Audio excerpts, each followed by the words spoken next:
नमस्कार दोस्तों, welcome to career support NEET. देखिए यूपी आयुष राउंड 2 का जो रजिस्ट्रेशन है वो विंडो ओपन हो चुका है। रजिस्ट्रेशन चल रहा है।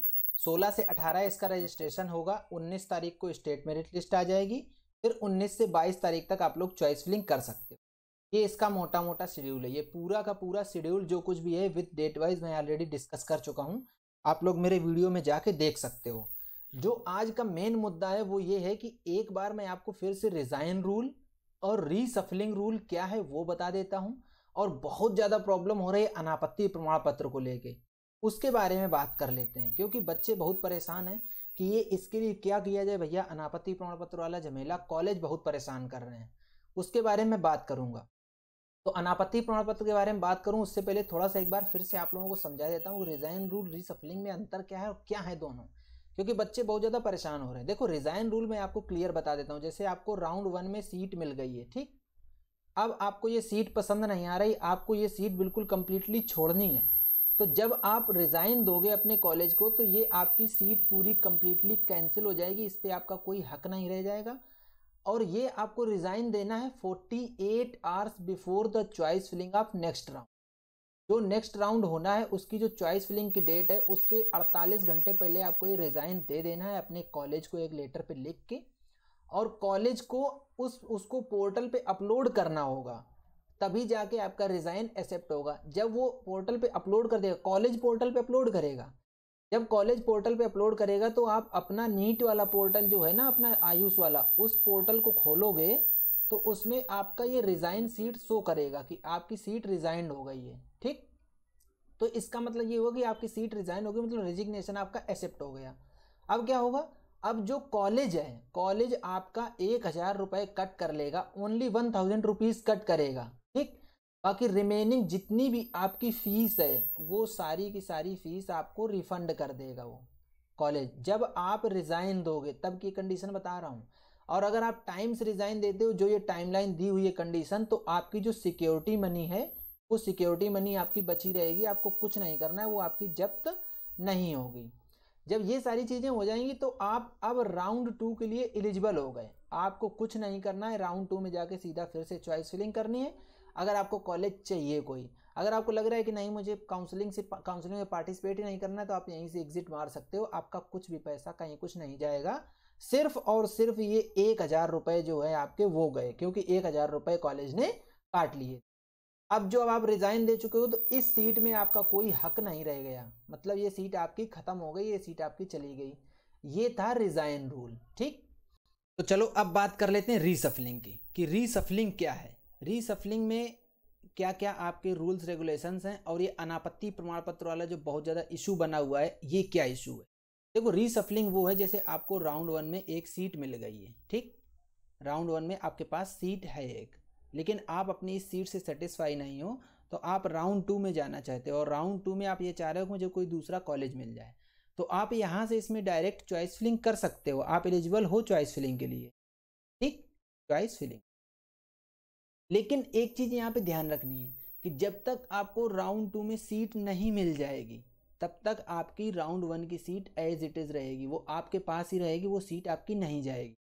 ये बेसिक डिफरेंस है रिजाइन और रीसफलिंग में।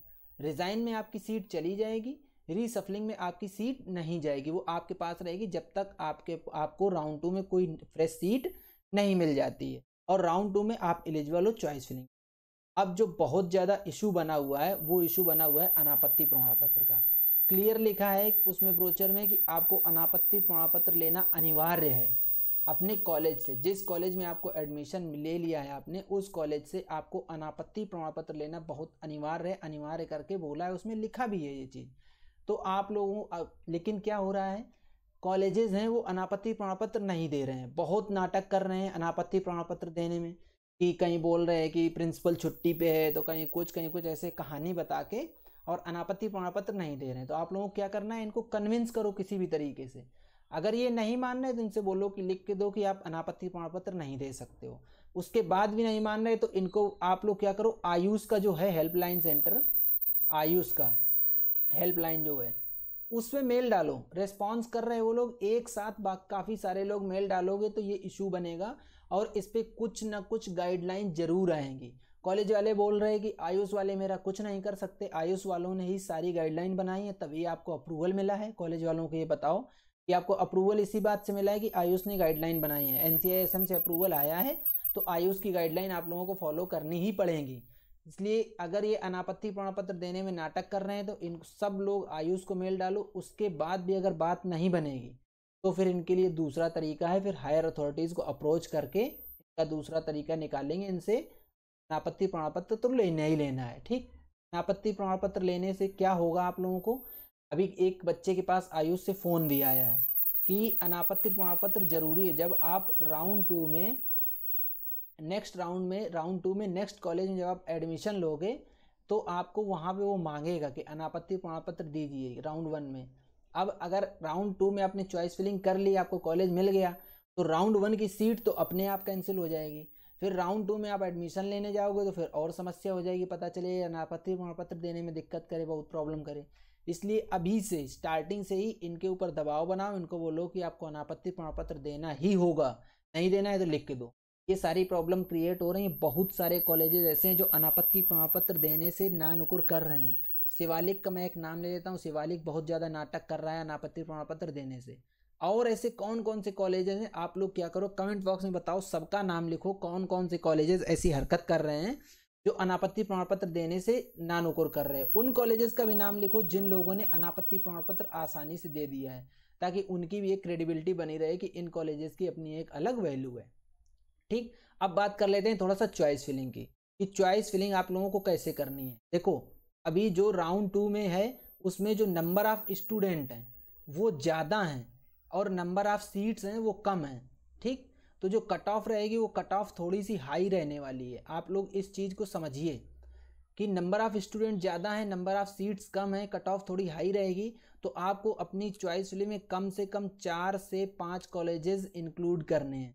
पिछली बार क्या हुआ कि बहुत सारे बच्चों ने ओवर कॉन्फिडेंस में 1 या 2 कॉलेज को इंक्लूड किया अपनी चॉइस फिलिंग में और फिर वो बच्चे परेशान हो गए, उनको सीट नहीं मिली है। अभी सीट्स और घट गई हैं, आप लोगों को और दिक्कत होगी, इसलिए 4 से 5 कॉलेज को शॉर्टलिस्ट कर लो कि इन कॉलेजेस में आप एडमिशन चाह रहे हो, इनमें आपको मिलने के चांस हैं, उनको आप लोग फिल करना। इन केस आप लोग चॉइस फिलिंग नहीं बना पा रहे हो तो आप लोग मेरी टीम से कांटेक्ट करो, मेरी टीम आपकी चॉइस फिलिंग बना के देगी और आपका सारा का सारा हेल्प करेगी। तो ये पूरा वीडियो था जिसमें मैंने आप लोगों को बेसिक चीज़ें क्लियर कर दी हैं। जो कि अनापत्ति प्रमाण पत्र वाला इशू चल रहा था वो भी मैंने क्लियर कर दिया कि आपको कैसे इस चीज़ को सॉर्ट आउट करना है। अगर आपको वीडियो पसंद आई तो वीडियो को लाइक कीजिए, चैनल को सब्सक्राइब कर लो, जिससे कि आप लोगों को इस तरीके की अपडेट्स मिलती रहें। वीडियो को ज़्यादा से ज़्यादा शेयर करो, जिससे ये सारे बच्चों के साथ जिनके साथ भी ऐसी प्रॉब्लम क्रिएट हो रही है वो प्रॉब्लम ना क्रिएट हो। तो आज की वीडियो यहीं तक, मिलेंगे नेक्स्ट वीडियो में, तब तक के लिए बाय बाय।